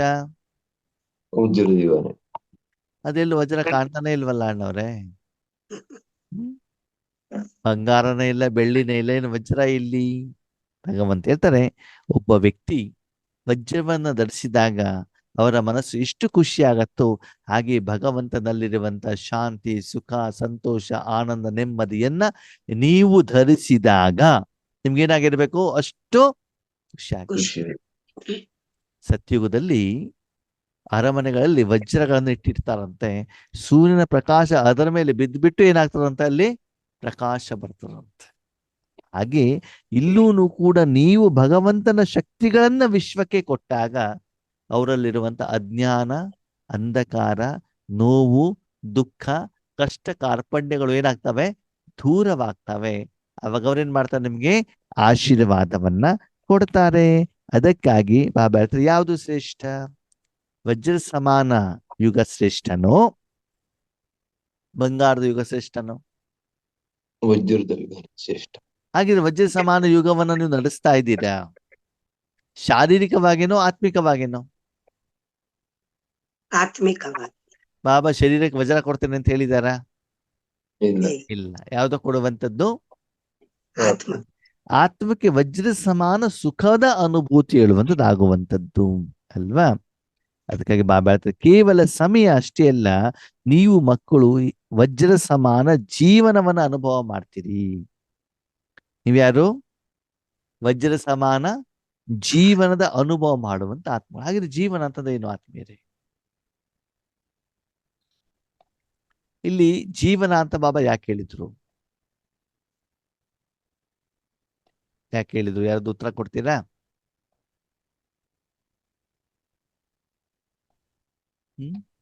ಓಕೆ, ನಿಮ್ಮಲ್ಲೊಂದು ವಜ್ರ ಇದೆ, ವಜ್ರದ ನೆಕ್ಲೆಸ್ ಇದೆ ಅಂತ ತಿಳ್ಕೊಳ್ಳಿ, ಸರಿನಾ? ಅವಾಗ ನೀವು ಯಾವಾಗ ಧರಿಸ್ತೀರಾ ಅದನ್ನ, ವಜ್ರ ನೆಕ್ಲೆಸ್ ಅನ್ನ? ಪ್ರೋಗ್ರಾಮ್ ಹೋಗೋ. ನಿಮ್ಮ ಹತ್ರ ಒಂದೇ ವಜ್ರ ನೆಕ್ಲೆಸ್ ಇದೆ, ಯಾವಾಗ ಧರಿಸ್ತೀರಿ? ಸಂದರ್ಭಕ್ಕನುಸಾರವಾಗಿ. ಫಂಕ್ಷನ್ ಮದುವೆ ಮನೆಗೆ ಹೋಗ್ಬೇಕಾದ್ರೆ, ಹೌದಾ? ವರ್ಷದಲ್ಲಿ ಎಷ್ಟು ಸಮಯ ಧರಿಸಬಹುದು? ವರ್ಷದಲ್ಲಿ ಎಷ್ಟು ಸಮಯ ಧರಿಸಬಹುದು? ಫಂಕ್ಷನ್ ಬಂದಾಗೆಲ್ಲ ಒಂದು 8 ಸಲ 10 ಸಲ. ಅದನ್ನು ಎಲ್ಲರ ಮನೆ ಮದ್ವೆಗೂ ನಾವು ನೆಕ್ಲೆಸ್ ಹಾಕೊಂಡು ಹೋಗೋದಿಲ್ಲ. ನಮ್ಮ ಕ್ಲೋಸ್ ನೆಂಟ್ರಿಷ್ಟಿದ್ದಾಗ ಮಾತ್ರ ಇಟ್ಟಿರ್ತೀವಿ, ಯೂಸ್ ಮಾಡ್ತೀವಿ ಅಲ್ವಾ? ಸರಿ. ಉಳಿದ ಸಮಯದಲ್ಲಿ ಇರ್ತದೆ ಬೀರೂನಲ್ಲಿ, ಮುತ್ತೂಟ್ ಫೈನಾನ್ಸ್ ಅಲ್ಲೂ ಇರ್ತದೆ ಅಲ್ವಾ? ಸರಿ. ಇಲ್ಲ ಬ್ಯಾಂಕ್ ಲಾಕರ್ ನಲ್ಲಿ ಇರ್ತದೆ. ಸರಿ. ಈಗ ನಿಮ್ಮ ಹತ್ರ ಎಷ್ಟು ನೆಕ್ಲೆಸ್ ಇದೆ? ಒಂದು. ಓಕೆ, ನೀವು ಅಂಬಾನಿ ಮನೇಲಿ ಜನ್ಮ ಪಡ್ಕೊಂಡಿದ್ದೀರಾ ಅಂತ ತಿಳ್ಕೊಳ್ಳಿ. ಯಾರ ಮನೇಲಿ? ಮುಖೇಶ್ ಅಂಬಾನಿ ಮನೇಲಿ ಇದೆ. ನಿಮ್ಮ ಹತ್ತೊಂದು 300-400 ನೆಕ್ಲೆಸ್ ಇದೆ. ಎಷ್ಟಿದೆ? 300-400 ಇರುತ್ತೆ. 300-400 ನಿಮಗ್ ಗೊತ್ತಿಲ್ಲ ಕೊರೆ. ಅವ್ರು ಒಬ್ಬೊಬ್ರ ಆಸ್ತಿನೇ 1000 ಕೋಟಿ ಇರ್ತದ, ಗೊತ್ತಾ ನಿಮ್ಗೆ? ಒಬ್ಬೊಬ್ಬರ ಆಸ್ತಿ 1,000 ಕೋಟಿ ಇರ್ತದೆ. ಇದ್ರೂನು ಅವ್ರು ಕಡಿಮೆ ಹಣ ಜ್ಯುವೆಲ್ಸ್ ಹಾಕೋದಿಲ್ಲ. ಹಾಕೋದಿಲ್ಲ ಬೇರೆ ಅಣ್ಣ, ಅವ್ರ ಹಾ. ವಜ್ರದ ನಕ್ಲೇಶ 50-100 ಇರುತ್ತೆ ಒಬ್ಬೊಬ್ರಿಗೆ. ನೋಡಿ, ಇವಾಗ ಅವ್ರು ಹೇಳಿದ್ರು, ಕೇಳಿದ್ರ? ಇರ್ತದೆ ಅವ್ರ ಹತ್ರ. ಅವಾಗ ಇದ್ದಾಗ ಅವ್ರಿಗೆ ಧರಿಸ್ಲಿಕ್ಕೆ ಏನು ತೊಂದರೆ ಇಲ್ಲ ತಾನೆ. ನಮ್ಗೆ ಏನಾಗುತ್ತೆ, ನಮ್ಮಲ್ಲಿ ಇಲ್ದೇ ಇರ್ತಕ್ಕ, ಅಯ್ಯೋ ಕದ್ಕೊಂಡು ಹೋಗ್ಬಿಟ್ರೆ ಭಯ ಇರ್ತದೆ. ಅವ್ರಿಗೆ ಸೆಕ್ಯೂರಿಟಿ ಇರ್ತಾರೆ, ಅಂಗರಕ್ಷಕರು ಇರ್ತಾರೆ, ಅವ್ರ ಹತ್ರ ಬೇಕಾದಷ್ಟು ಇರ್ತದೆ ಅಲ್ವಾ? ಇವಾಗ ನಾವು ಶ್ರೀಮಂತರಾಗಿದೆ, ಒಳ್ಳೆ ಬಟ್ಟೆ ಯಾವಾಗ್ಲೂ ಧರಿಸ್ಕೊಂಡು ಇರ್ತೀವಿ ತಾನೆ.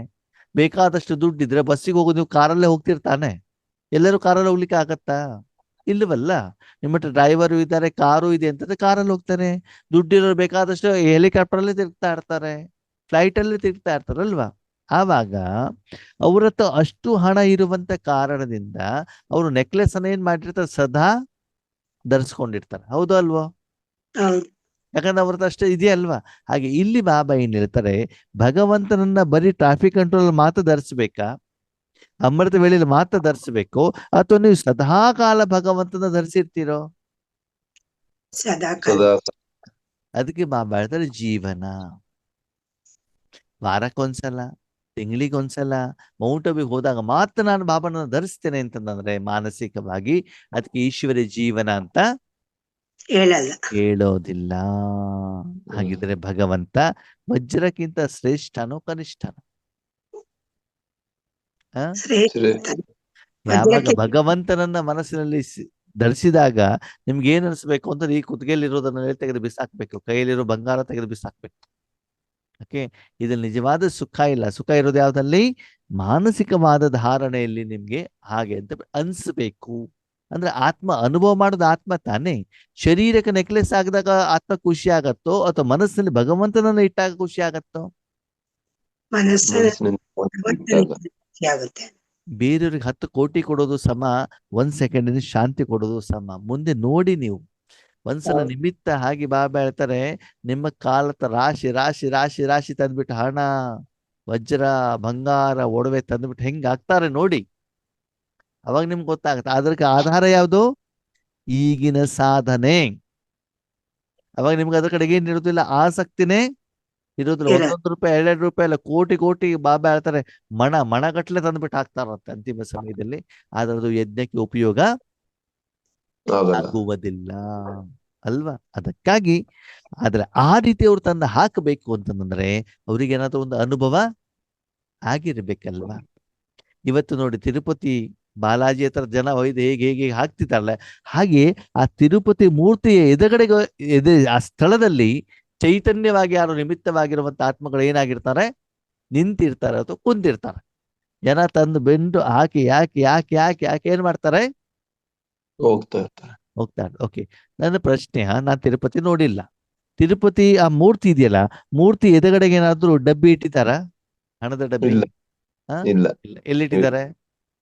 ಈಚೆ ಕಡೆ ಇಟ್ಟಿದ್ದಾರೆ. ದರ್ಶನಕ್ಕಿಂತ ಮೊದ್ಲೇನೆ? ಹೌದು. ದರ್ಶನ ಆದ್ಮೇಲೆ ಇಟ್ಟಿದಾರ? ಇಲ್ಲ. ಹಣ ಹಾಕ್ಲಿಕ್ಕೆ, ಬಂಗಾರ ಹಾಕ್ಲಿಕ್ಕೆ ಇಲ್ಲ ಅಲ್ವಾ? ಯಾಕಂದ್ರೆ ಪುರ್ಸತ್ತಿಲ್ಲ. ನೀವು ದರ್ಶನ ಮಾಡೋದು ಹೋಗ್ತಾ ಇರೋದು ಅಷ್ಟೇ ಅಲ್ವಾ?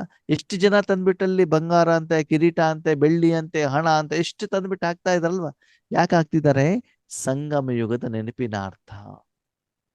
ಆದ್ರೆ ಅಷ್ಟು ನೀವು ಯೋಗ್ಯರಾಗ್ಬೇಕು ನೋಡಿ. ಆ ತಿರುಪತಿ ತಿಮ್ಮಪ್ಪನಿಗೆ ಕುತ್ಕೊಳ್ಳಿಕ್ಕೆ ಬಿಟ್ಟಿಲ್ಲ, ನೀವು ನಿಂತ್ಕೊಂಡೇ ಹಿಡಿದ ಅಲ್ವಾ? ಆ ಮೂರ್ತಿ ಕಪ್ಪು ಶಿಲೆನೋ ಬಿಳಿ ಶಿಲೆನೋ? ಕಪ್ಪು ಸಿರಿ, ಕಪ್ಪು ಶಿಲೆ ಅಲ್ವಾ? ಯಾಕಂದ್ರೆ ಆತ್ಮ ಏನಾಗಿದೆ? ಕಪ್ಪಾಗಿ. ಕಪ್ಪಾಗಿದೆ. ತಿರುಪತಿ ತಿಮ್ಮಪ್ಪನ ಮುಖ ಕಾಣತ್ತಾ? ಇಲ್ಲ. ಏನು ಕಾಣ್ತದೆ? ನಾಮ. ನಾಮನೇ ಕಾಣುತ್ತೆ. ಯಾಕೆ? ಯಾಕೆ? ದೊಡ್ಡದಾಗಿ ಹಿಡ್ದು ಬಿಟ್ಟ. ನಾಮ ಅಡ್ಡ ಇದೆಯೋ ಉದ್ದ ಇದೆಯೋ? ಉದ್ದ. ಉದ್ದ. ಅಂದ್ರೆ ಅವರು ಎಷ್ಟು ನೆನಪಿನಲ್ಲಿ ಇರ್ತಾರೆ ಅಂತಂದ್ರೆ ಅಲ್ಲಿ ಭಗವಂತನ ಸಾಕ್ಷಾತ್ಕಾರನೇ ಜನರಿಗೆ ಆಗತ್ತೆ ಹೊರತು ಆ ಎದುರುಗಡೆಗಿರುವಂತ ಮುಖ ಜನರಿಗೆ ಏನಾಗೋದಿಲ್ಲ, ಕಾಣೋದಿಲ್ಲ. ಆವಾಗ ಆ ತಿರುಪತಿ ತಿಮ್ಮಪ್ಪ ಆಗುವಂತ ಆತ್ಮನ ಮನಸ್ಸು ಸದಾಕಾಲ ಯಾರ ಜೊತೆಗೆ ಇರ್ತದೆ? ಭಗವಂತನ ಜೊತೆ. ಭಗವಂತನ ಜೊತೆಗೆ ಇರ್ತದೆ. ಅವಾಗ ಎದುರುಗಡೆ ಅವ್ರಿಗೆ ಒಂದೊಂದು ಸೆಕೆಂಡ್ ನಲ್ಲಿ ಅವ್ರಿಗೆ ಏನು ಬೇಕು ಏನಾಗ್ತಾ ಹೋಗ್ತದೆ? ಸಾಕ್ಷಾತ್ಕಾರ ಆಗ್ತಾ ಇರ್ತದೆ, ಭಗವಂತನ ಪ್ರತ್ಯಕ್ಷತೆ ಆಗ್ತಾ ಇರ್ತದೆ.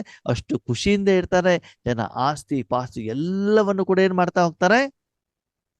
ಕೊಡ್ತಾ ಹೋಗ್ತಾರೆ. ಅದು ಅಷ್ಟೆಲ್ಲ ತಿರುಪತಿ ತಿಮ್ಮಪ್ಪ ಒಂದಿನ ತಿನ್ಲಿಕ್ಕೆ ಆಗತ್ತಾ? ಇಲ್ಲ ಅಲ್ವಾ? ಅಂದ್ರೆ ಅಷ್ಟು ಸಾಧನೆಯನ್ನ ನೀವೇನ್ ಮಾಡ್ಬೋದು? ಈ ಆಧ್ಯಾತ್ಮಿಕತೆಯಲ್ಲಿ ಮಾಡ್ಲಿಕ್ಕೆ ಆಗತ್ತೆ. ಅದಕ್ಕೆ ಬಾಬಾ ಹೇಳ್ತಾರೆ, ವಜ್ರದ ಬದಲು ನಾವೇನ್ ಮಾಡ್ತೀವಿ? ಕವಡೆಯನ್ನು ಹಿಡ್ಕೊಂಡು ಹೋಗ್ತಿದೀವಿ ಅಂತ ಹೇಳ್ತಿದ್ದಾರೆ ಬಾಬಾ. ಓಕೆ, ಇದು ಶ್ರೇಷ್ಠವಾದಂತ ಜೀವನ. ಜೊತೆಗೆ ಈ ಸಮಯ ಎಷ್ಟು ಶ್ರೇಷ್ಠ ಅಂತಂದ್ರೆ, ತುಂಬಾ ವರ್ಷದಿಂದ ಅಗಲಿ ಹೋಗಿರುವಂತಹ ಮಕ್ಕಳು, ಕೆಲವರು 5,000 ವರ್ಷದಿಂದ, ಕೆಲವರು 4,000 ವರ್ಷದಿಂದ, ಕೆಲವರು 3,500 ವರ್ಷದಿಂದ ಭಗವಂತನಿಂದ ಅಗಲಿ ಹೋಗಿರುವಂತ ಮಕ್ಕಳು ಈ ಸಮಯದಲ್ಲಿ ಭಗವಂತನ ಜೊತೆಗೆ ಏನ್ ಮಾಡ್ತಿದ್ದಾರೆ? ಪರಮಾತ್ಮನ ಜೊತೆಗೆ ಮಿಲನವನ್ನು ಮಾಡ್ತಾ ಇದ್ದಾರೆ. ಪರಮಾತ್ಮನ ಪ್ರೀತಿ, ಪರಮಾತ್ಮನಿಂದ ಜ್ಞಾನ, ಪರಮಾತ್ಮನ ಖಜಾನೆಗಳಿಂದ ಪ್ರಾಪ್ತಿ, ಇದೆಲ್ಲದಕ್ಕೂ ಅಧಿಕಾರಿ ಆಗುವಂತ ಸಮಯ ಯಾವುದು? ಸಂಗಮಯ. ಈಗಿನ ವರ್ತಮಾನ ಸಮಯ. ಅದಕ್ಕಾಗಿ ಬಾಬಾ ನಿಮ್ಮ ಮನಸ್ಸಿನಲ್ಲಿ ಪರಮಾತ್ಮನ ಇಟ್ಕೊಂಡಿದ್ದೀರೋ, ಮಕ್ಕಳನ್ನ ಮೊಮ್ಮಕ್ಕಳನ್ನ ಆಸ್ತಿ ಪಾಸ್ತಿ ಬಂಗಾರ ಒಡವೆ ಹಣವನ್ನ ಇಟ್ಕೊಂಡಿದ್ದೀರೋ ಅಂತ ನೀವೇನ್ ಮಾಡ್ಕೊಳ್ಳಿ? ಚೆಕ್ ಮಾಡ್ಕೊಳ್ಳಿ. ಕೋಟಿ ಕಲ್ಪದಲ್ಲಿ ಮಕ್ಕಳೇ ನಿಮ್ ಜೊತೆಗೆ ದೇವಾತ್ಮರಿರ್ಬಹುದು. ಎಷ್ಟು ವರ್ಷ ಇರ್ತಾರೆ ದೇವಾತ್ಮಗಳು ನಿಮ್ ಜೊತೆಗೆ? ಎಷ್ಟು ಸಮಯ ಇರ್ತಾರೆ? 2,500 ವರ್ಷ. ಮಹಾನ್ ಆತ್ಮರು ಸಿಗಬಹುದು 2,500 ವರ್ಷ. ಅದು ಪರಮಾತ್ಮ ಸಿಗೋದು 5,000 ವರ್ಷ. ಈಗ ಸಂಗಮ ಯುಗದಲ್ಲಿ ಮಾತ್ರ. ಅದೇ ಈ ಸಂಗಮ. ಪರಮಾತ್ಮ ಸಿಗೋದು ಯಾವಾಗ? ಈ ಸಂಗಮ ಮಾತ್ರ. ಅಂದ್ಮೇಲೆ ನಾನು ಇವಾಗ ದೇವಾತ್ಮರ ಜೊತೆಗೆ ಇರ್ಬೇಕು, ಮಹಾತ್ಮರ ಜೊತೆಗೆ ಇರ್ಬೇಕು? ಪರಮಾತ್ಮ ಜೊತೆ. ಪರಮಾತ್ಮ ಜೊತೆ ತಾನೇ ಇರ್ಬೇಕು. ಯಾಕಂತಂದ್ರೆ ಉಳಿದವ್ರು ಆಮೇಲೂ ಕೂಡ ಸಿಗ್ತಾರೆ, ಅದು ಇವರು ಸಿಗೋದು. ನಿಮ್ಮ ಊರಿನಲ್ಲಿ ಯಾರೊಬ್ರು ಸ್ಪೆಷಲ್ ಡಾಕ್ಟರ್ ಬರ್ತಾರೆ, 6 ತಿಂಗಳಿಗೆ ಒಂದ್ಸಲ, ವರ್ಷಕ್ಕೆ ಒಂದ್ಸಲ. ಅವಾಗ ನಾವೇನ್ ಮಾಡ್ಬೇಕು? ಅವ್ರ ತಾನೇ ಅಪಾಯಿಂಟ್ಮೆಂಟ್ ತಗೊಂಡ್ಬಿಟ್ಟು ಅಲ್ಲಿ ಹೋಗ್ಬೇಕು ತಾನೆ. ಬೇರೆ ಡಾಕ್ಟರ್ ರೆಗ್ಯುಲರ್ ಸಿಗ್ತಾ ಇರ್ತಾರೆ. ಇನ್ನೊಬ್ರು ಯಾರೋ ಡಾಕ್ಟರ್ ತಿಂಗಳಿಗೆ ಒಂದ್ಸಲ ಸಿಗ್ತಾರೆ, ಇನ್ನೊಬ್ರು ಯಾರು 15 ದಿನಕ್ಕೆ ಒಂದ್ಸಲ ಸಿಗ್ತಾರೆ. ಅವರನ್ನ ಇನ್ನೊಂದು 15 ದಿನ ಆದ್ಮೇಲೂ ಕೂಡ ಏನ್ ಮಾಡ್ಬೋದು? ಅಪಾಯಿಂಟ್ಮೆಂಟ್ ತಗೊಳ್ಬಹುದು ಅಲ್ವಾ? ಅದಕ್ಕಾಗಿ ನಾವು ಇವಾಗ ಹೆಚ್ಚಿನ ಪ್ರಾಮುಖ್ಯತೆ ಯಾವ್ದಕ್ಕೆ ಕೊಡ್ಬೇಕು? ಪರಮಾತ್ಮನ ಜೊತೆ ಪರಮಾತ್ಮ ಪರಮಾತ್ಮನ ಜೊತೆಗಿರ್ಲಿಕ್ಕೆ ಜೊತೆಗೆ ಬಾಬಾ ಹೇಳ್ತಾರೆ ಪರಮಾತ್ಮ ಅಷ್ಟೇ ಅಲ್ಲ ಈಶ್ವರಿಯ ಪರಿವಾರನೂ ನಿಮ್ ಜೊತೆಗಿದೆಯಂತೆ. ಯಾರಿದ್ದಾರೆ? ಈಶ್ವರಿಯ ಈಶ್ವರನ ಪರಿವಾರ ಯಾರು? ಈಶ್ವರನ ಆ ಅವೇ ಈಶ್ವರ ಶಾಂತಿ, ಸುಖ, ಸಂತೋಷ, ಆನಂದ, ನೆಮ್ಮದಿ. ಇದ್ಯಾರು? ಈಶ್ವರನ ಪರಿವಾರ ಮತ್ತು ಪವಿತ್ರ ಆತ್ಮಗಳು. ಇವರ್ಯಾರು? ಈಶ್ವರನ ಸಂತ ಪರಿವಾರ. ವಿಕಾರದಿಂದ ಕೂಡಿರುವಂತವ್ರು ಈಶ್ವರನ ಪರಿವಾರ ಅಲ್ಲ. ಈಶ್ವರಿ ಪರಿವಾರ ಅಂದ್ರೆ ಗೊತ್ತಾಯ್ತಾ? ಇವಾಗ ಒಂದು ಅಯ್ಯಪ್ಪ ಸ್ವಾಮಿ ಭಕ್ತರು ಮಾಲೆ ಹಾಕ್ತಾರೆ ಅಂತ ತಿಳ್ಕೊಳ್ಳಿ. ಅವ್ರು ಪ್ಯೂರ್ ವೆಜಿಟೇರಿಯನ್ನೇ ತಾನೇ ತಿಂತಾರೆ, ನಾನ್ ವೆಜ್ ತಿನ್ನೋದಿಲ್ವಲ್ಲ ಅವರು. ಇಲ್ಲೂ ಕೂಡ ಈಶ್ವರಿ ಪರಿವಾರ ಅಂತಂದ್ರೆ ಏನು? ಪವಿತ್ರ ಆತ್ಮಗಳು ಮತ್ತು ಸಪ್ತ ಗುಣಗಳು ಅಲ್ವಾ? ಅದಕ್ಕಾಗಿ ಇದರ ಒಂದು ಬೆಲೆಯನ್ನು ತಿಳ್ಕೊಂಡು ಸಮಯದ ಮಹತ್ವವನ್ನು ತಿಳ್ಕೊಂಡ್ಬಿಟ್ಟು ನೀವು ಎಷ್ಟು ಬೇಕಾದರೂ ಕೂಡ ಈಗ ಶ್ರೇಷ್ಠರಾಗ್ಲಿಕ್ಕೆ ನಿಮ್ಗೇನಿದೆ? ಅವಕಾಶ ಹೇಳುವಂಥದ್ದು ನಿಮ್ಗೆ ಇದೆ. ಅಷ್ಟು ಅದಕ್ಕೆ ಬೆಲೆಯನ್ನ ಕೊಡ್ತಾ ಇದ್ದೀರಾ, ಅಷ್ಟು ಶಿಸ್ತಬದ್ಧವಾಗಿ ಇದ್ದೀರಾ ಅಂತ ನೀವೇನ್ ಮಾಡ್ಕೊಳ್ಳಿ, ಚೆಕ್ ಮಾಡ್ಕೊಳ್ಳಿ. ಈ ಮಹಾನ್ ಯುಗದಲ್ಲಿ ನೀವು ಎಷ್ಟು ಭಾಗ್ಯವಂತರಾಗ್ತೀರಿ ಅಂತಂದ್ರೆ ಪದಂ ಭಾಗ್ಯಶಾಲಿಗಳಾಗ್ತೀರಾ. ಬರೀ ಭಾಗ್ಯಶಾಲಿಗಳಾಗ್ತಿರೋ, ಸೌಭಾಗ್ಯಶಾಲಿಗಳಾಗ್ತಿರೋ, ಅಥವಾ ಪದಂ ಭಾಗ್ಯಶಾಲಿಗಳಾಗ್ತಿರೋ? ಏನಾಗ್ಬೇಕು? ಪದ್ಮ ಬಗ್ಗೆ ಹೇಳೋದು ಯಾವಾಗ ಆಗ್ತೀರಿ? ಈಗ ಇವಾಗ ಬಾಬನ ಹತ್ರ ಪ್ರಾಡಕ್ಟ್ ಇದೆ, ಸರಿನಾ? ಪ್ರಾಡಕ್ಟ್ ಇಟ್ಕೊಂಡ್ಬಿಟ್ಟು ನೀವು ಬರೀ ₹1 ₹2 ವ್ಯಾಪಾರ ಮಾಡಿದ್ರೆ ಪದಮ ಸಂಪಾದನೆ ಆಗ್ತದ? ಇಲ್ಲ ಇಲ್ಲ. ಏನ್ ಮಾಡ್ಬೇಕು? ಹೋಲ್ಸೇಲ್ ಅಲ್ಲಿ, ರಿಟೇಲ್ ಅಲ್ಲಿ ಪೂರ್ತಿ ವಿಶ್ವಕ್ಕೆ ಕೊಟ್ಟಾಗ ಮಾತ್ರ ಏನಾಗ್ತದೆ? ಪದಮದಷ್ಟು ಸಂಪಾದನೆ ಹೇಳುವಂಥದ್ದು ಆಗ್ತದೆ. ಇಲ್ಲಿ ಭಗವಂತ ಹೇಳ್ತಾರೆ, ಇಂತಹ ಶ್ರೇಷ್ಠ ಸಮಯದಲ್ಲಿ ಅಂತಹ ಸಾಧನೆಯನ್ನ ಮಾಡಿ ಆ ಆತ್ಮಿಕ ನಶೆ, ಆ ಒಂದು ಭಾಗ್ಯದ ಅನುಭವವನ್ನ ಮಾಡ್ತಾ ಇದ್ದೀರಾ. ಆ ನಶೆ ಇದೆಯಾ? ಯಾವ ನಶೆ? ನಿರಾಕಾರ ನಶೆ. ಅಥವಾ ಬೆಂಗಳೂರಿನಲ್ಲಿ ನನ್ನ 3 ಬಿಲ್ಡಿಂಗ್ ಇದೆ, ಇಷ್ಟು ಬಂಗಾರ ಇದೆ, ನನಗೆ ಇಷ್ಟು ಮಕ್ಕಳಿದ್ದಾರೆ, ನನ್ನ ಹೆಸರಿನಲ್ಲಿ ಇಷ್ಟು ಆಸ್ತಿ ಇದೆ ಅಂತ ಈ ನಶೆ ಇದೆಯೋ? ಆತ್ಮಿಕ ನಶೆ ಇದೆಯೋ? ಆತ್ಮಿಕ ನಿಷೇಧ ಇರಬೇಕು ಅಂದ್ರೆ ಅಷ್ಟು ಸಂಪಾದನೆ ಮಾಡಿರಬೇಕು, ಅಷ್ಟು ಧಾರಣೆ ಮಾಡಬೇಕು. ಯಾವಾಗ? ಪ್ರತಿ ಕರ್ಮದಲ್ಲಿ. ಜೊತೆಯಲ್ಲಿ ಅಷ್ಟೇ ದಾನವನ್ನು ಕೂಡ ಮಾಡಬೇಕಾಗ್ತದೆ. ಆವಾಗ ನಿಮ್ಮಲ್ಲಿ ಏನಿರ್ತದೆ? ಅಷ್ಟು ಆತ್ಮಿಕ ನಶೆ, ಭಾಗ್ಯ ಅನುಭವ ಮಾಡ್ತಾ ಇದ್ದೀರಾ. ಅನುಭವ ಮಾಡಿದಾಗ ಖುಷಿ ಆಗತ್ತೋ ಆಗಲ್ವೋ? ಆಗುತ್ತೆ. ಓಕೆ. ಖುಷಿ ಆದಾಗ ಯಾವ ಹಾಡಾಡ್ತೀರಿ? ವಾ ನನ್ನ ಬಾಬಾ ವಾ ವಾ ಬಾ ಬಾ ವಾ, ವಾ ವಾಡ್ರಾಮ ವಾ, ಮತ್ತು ವಾ ಮೇರಾ ಭಾಗ್ಯ ವಾ ಹೇಳುವಂತ ಈ ಒಂದು ಹಾಡು ಸದಾಕಾಲ ಮನಸ್ಸಿನಲ್ಲಿ ಬರ್ತಾ ಇರತ್ತಾ? ಪ್ರತಿಯೊಂದು ಕರ್ಮದಲ್ಲಿ ಆ ರೂಪದಲ್ಲಿ ಸುಖ, ಸಂತೋಷ, ಆನಂದ, ಆಶೀರ್ವಾದ ನಿಮ್ಗೆ ಜನರಿಂದ ಸಿಗ್ತಾ ಇರತ್ತಾ? ಮನಸ್ಸಿನ ಜೋಳಿಗೆ ತುಂಬಿರತ್ತಾ ಅಂತ ನೀವೇನ್ ಮಾಡ್ಕೊಳ್ಳಿ, ಚೆಕ್ ಮಾಡ್ಕೊಳ್ಳಿ. ಅದಕ್ಕಾಗಿ ಈ ಒಂದು ಸಮಯ ಸರ್ವಶ್ರೇಷ್ಠ ಸಮಯ ಆಗಿದೆ. ಇದನ್ನ ಅರ್ಥ ಮಾಡ್ಕೊಂಡ್ಬಿಟ್ಟು ಸಾಧನೆಯನ್ನ ನೀವು ಮಾಡಬೇಕು. ಅದಕ್ಕಾಗಿ 5000 ವರ್ಷದಲ್ಲಿ ಸರ್ವಶ್ರೇಷ್ಠ ಸಮಯ ಯಾವುದು? ಯಾವುದು? ಸಂಗಮ. ಯಾರ ಸಂಗಮ? ಪರಮಾತ್ಮನ ಸಂಗಮ. ಪುರುಷೋತ್ತಮ. ಆತ್ಮ ಮತ್ತು ಪರಮಾತ್ಮನ ಸಂಗಮ. ಓಕೆ. ಈ ಸಂಗಮದಲ್ಲಿ ನಾನೇನ್ ಮಾಡ್ಬೇಕು? ನಮ್ಮಪ್ಪ ಏನ್ ಮಾಡ್ಬೇಕು?